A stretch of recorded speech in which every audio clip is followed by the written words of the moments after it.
for joining us. We certainly appreciate it. First of all, let's ask some local questions here. The likelihood of rebuilding Highway 87 to offer direct access from High Island to Galveston, Texas. Local business and government say it's critical, a lot of money, only to face the constant risk part the road doesn't matter. Well, we need it, Jeff.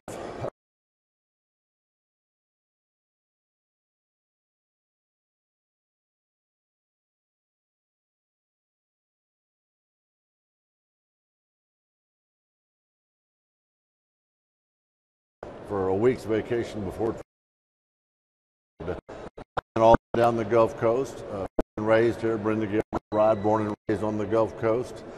It is the second best tourist destination in the state of Texas, San Antonio Riverwalk being the first. Critical to the area. Infrastructure, purview as government function, so we need it.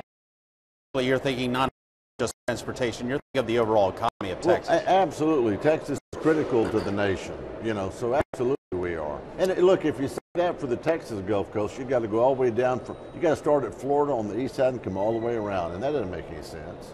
Okay, and if they had the big dig in Boston, they certainly can take care of your highway in Texas. You would think so. All right. Now, also, there's talk of widening and deepening the Sabine-Neches ship channel and its importance to the economy. Will there be, however, enough money in the coffers to make that happen? We believe so, and we hope so. We've been pushing for that. A lot of people don't know this. We've been working with the appropriators time and time again. The Port of Beaumont and Port Arthur, that Sabine-Neches waterway that comes up through the East Texas, or southeast Texas, is the nation's #1 port in moving military personnel and equipment. So I would argue it's critical to national. We want to my district, 14th District of Texas.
When I was in the Texas legislature, I was on the Pub Ed committee for 4 years, and so I think that what you're seeing is a change in focus from the Texas legislature side to where education is not just aimed at everybody going to four-year colleges, but to some vocational ed, some job training, so that people can go into our industries.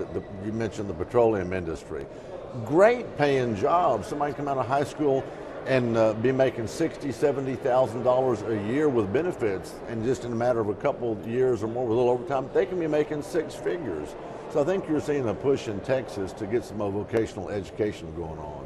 On to foreign policy now. How do you feel about the situation regarding ISIS, how America is dealing with it, and do you think that Barack Obama's idea of sending advisors into Iraq is going to be the solution, or do we have to have boots on the ground? What's your opinion on that? When the president, and I'm on the Foreign Affairs Committee, that's my other committee, when the president came out with his red line on Syria about 2 years ago, I said, I was one of the first Republicans on the Foreign Affairs Committee to say, it's a mistake to go into Syria to bomb this guy because we don't, at that point, didn't have a national compelling interest.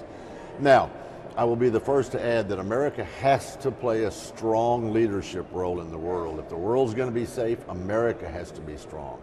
And let me add back to that, that you have to have energy to do that. We have to be energy independent. We just do.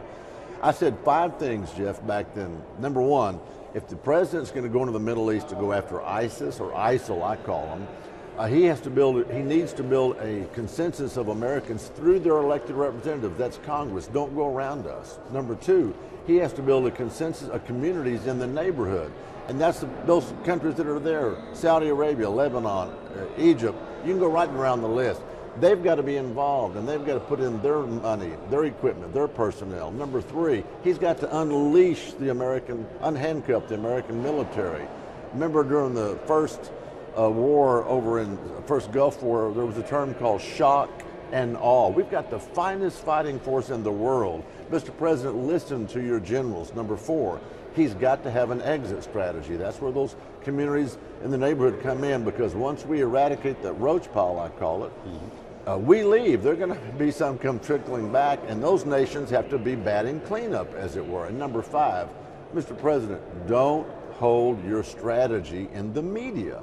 If we do those 5 things, we have a shot at this. Will it require boots on the ground? You've got generals that are a lot smarter than me that'll tell us that. Regarding the election, we have a lot of presidential contenders. What's your take on all the presidential contenders? And in your opinion, what is going to be the defining moment in the 2016 presidential general election? The defining moment in this upcoming election is going to be someone who says who shows American voters they can lead this country up and out of the doldrums we've been in. Foreign policy, we've lost our credibility around the world. Energy policy, we need to be the world's energy. Job creating and innovative technology. We need to be leading the world in trade, and that's why I mentioned my ports. My district with 5 ports is so important with trade. When the American people get someone who believes in America, says that they can turn this around without too much expense from a deficit standpoint, where they make job creation their priority, where they make government accountability to the citizens our priority, and rebuild our status in the world, I think you'll see that person take the presidency. Now, you said you're on the Foreign Affairs Committee, and so you would know a lot about this. We have a huge Muslim immigration influx. Since 2001, it has actually doubled. Does that alarm you regarding our so-called vetting process that we have here in the United States? Well, I think that we need to have a good, clean vetting process. We need to be having a secure border, because they're not just coming, you have to know that they're not just coming across the southern border, some in the northern border. They're coming in airplanes and airports. We need to e-verify.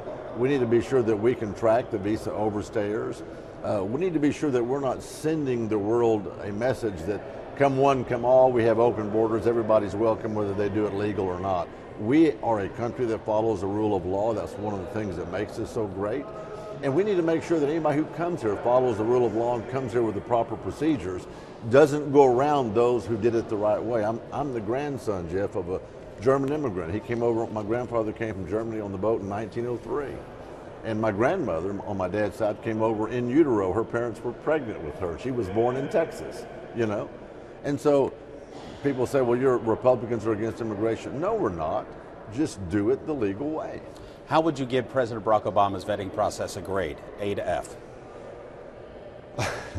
Well, the fact that he has hung out the sign, we're open for anybody, come one, come all, whether it's DACA or DAPA, which you saw in June of 2012. Let's give him a C. Let's give him a D, because I think he wants the opportunity of America to be available to others, but just do it the legal way.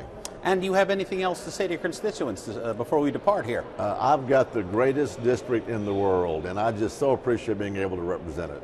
Absolutely. Thanks so much for joining us, Congressman. Thanks for being with us. You bet. Thank you. Brian, thank you. Thank Appreciate you. that. And I'll take this off you. All right.